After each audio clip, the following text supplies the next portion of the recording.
Assalamualaikum warahmatullahi wabarakatuh. Salam, Om Swastiastu, Namo Buddhaya, dan salam kebajikan bagi kita semua. Kepada dosen pengampu mata kuliah Politik Hukum yang saya hormati, Bapak Dr. Wahyu Dwi Jatmiko SH.M.Hum, serta rekan-rekan akademisi sekalian yang berbahagia. Sebelumnya, perkenalkan, nama saya Seviana Amanda Putri dari nomor induk mahasiswa 2025 2038 0110059. Pada kesempatan pemenuhan ujian akhir semester mata kuliah Politik Hukum ini, saya akan memaparkan analisis kritis mengenai pasal-pasal yang memerlukan perhatian khusus dan rawan kriminalisasi dalam Undang-Undang Nomor 1 Tahun 2023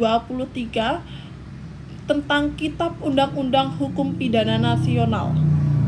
Secara historis, lahirnya Undang-Undang Nomor 1 Tahun 2023 merupakan tonggak dekolonisasi hukum pidana di Indonesia. Kita berhasil mengganti Witbooi van Straffenberg warisan kolonial menjadi KUHP produk bangsa sendiri. Namun dari kacamata politik hukum, yaitu bagaimana hukum dirancang sebagai kebijakan resmi negara untuk mencapai tujuan tertentu yang kita harus bersikap kritis. Apakah KUHP nasional ini benar-benar murni mencerminkan jiwa bangsa yang demokratis atau justru ditumpangi oleh kepentingan kekuasaan yang berpotensi mencederai hak-hak konstitusional warga negara? Disinilah kita menemukan paradoks, yaitu di sisi lain ada semangat pembaharuan, namun di sisi lain terhadap beberapa pasal krusial yang memerlukan perhatian khusus karena sifatnya yang elastis, multitafsir, dan rawan memicu kriminalisasi berlebih. Kemudian saya akan membedah beberapa pasal krusial yang menjadi sorotan dalam politik hukum kontemporer. Yang pertama ada kluster penyerangan harkat dan martabat penguasa yang terdapat pada pasal 218 dan pasal 240. Secara teoritis, pasal-pasal ini merupakan reinkarnasi dari doktrin lèse-majesté zaman kolonial yang dahulu digunakan untuk melindungi penguasa Belanda dari kritik kaum pribumi. Meskipun dalam KUHP nasional, pasal ini telah diubah sifatnya menjadi delik aduan yang artinya harus diadukan langsung oleh pihak yang bersangkutan. Secara politik hukum, keberadaan pasal ini tetap menciptakan efek gentar bagi ruang publik.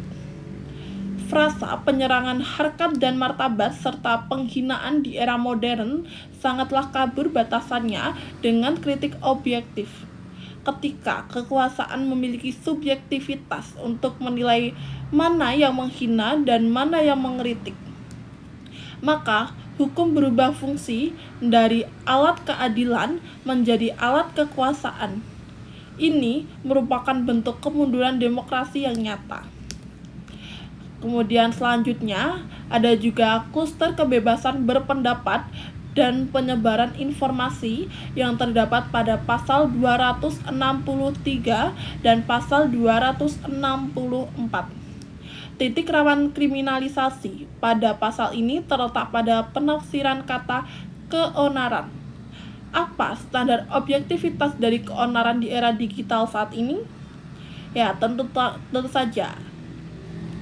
Perdebatan sengit netizen di media sosial ataupun demonstrasi damai bisa dikategorikan sebagai keonaran. Ketidakadaan parameter yang rigid dalam penjelasan pasal ini membuka celah lebar bagi aparat penegak hukum untuk melakukan penafsiran sepihak. Akibatnya, jurnalis, aktivis, dan akademisi yang menyuarakan data yang berbeda dari narasi resmi pemerintah bisa dengan mudah dijerat dengan pasal ini. Kemudian yang ketiga ada juga kluster hukum yang hidup dalam masyarakat yang terdapat pada pasal 2. Secara sosiologis, pasal ini menghormati kearifan lokal. Namun secara politik hukum dan asas legalitas, pasal ini sangat berbahaya. Asas legalitas menuntut hukum pidana bersifat tertulis, runtut, dan pasti. Menyerahkan kewenangan pemidanaan pada hukum yang tidak tertulis tanpa adanya kompilasi atau kodifikasi yang jelas akan melahirkan ketidakpastian hukum yang luar biasa. Hal ini berpotensi memicu persekusi dan kriminalisasi terhadap kelompok minoritas atau individu karena dianggap melanggar moralitas lokal yang subjektif. Kemudian, mengapa ini bisa terjadi? Nah, di video ini saya akan membedah menggunakan teori politik hukum dari Mahfud MD. Mengapa hal-hal ini bisa terjadi? Menurut saya, karakter produk hukum sangat dipengaruhi oleh konfigurasi politik yang melahirkannya.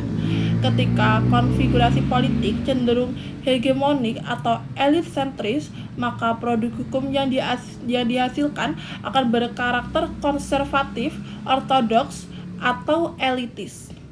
Pasal-pasal rawan kriminalisasi di dalam KUHP nasional mencerminkan adanya ketakutan berlebih dari elit penguasaan terhadap stabilitas political order, sehingga instrumen hukum pidana digunakan secara represif untuk membatasi kontrol sosial.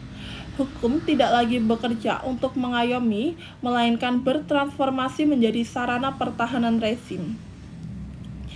Jadi, dapat disimpulkan bahwa Undang-Undang Nomor 1 Tahun 2023 tentang KUHP Nasional membawa ambivalensi yang besar. Di sisi lain, ia memanifestasi kedaulatan hukum, namun di sisi lain, ia menyimpan bom waktu bagi hak asasi manusia di alam demokrasi. Di Indonesia melalui pasal-pasal karet yang rawan kriminalisasi. Oleh karena itu, rekomendasi politik hukum yang dapat diajukan ke depan adalah melakukan uji material ke Mahkamah Konstitusi secara komprehensif terhadap pasal-pasal multitafsir, terutama pada pasal 218 dan pasal 240 demi menjaga marwah demokrasi. Kemudian menuntut adanya aturan turunan yang jelas.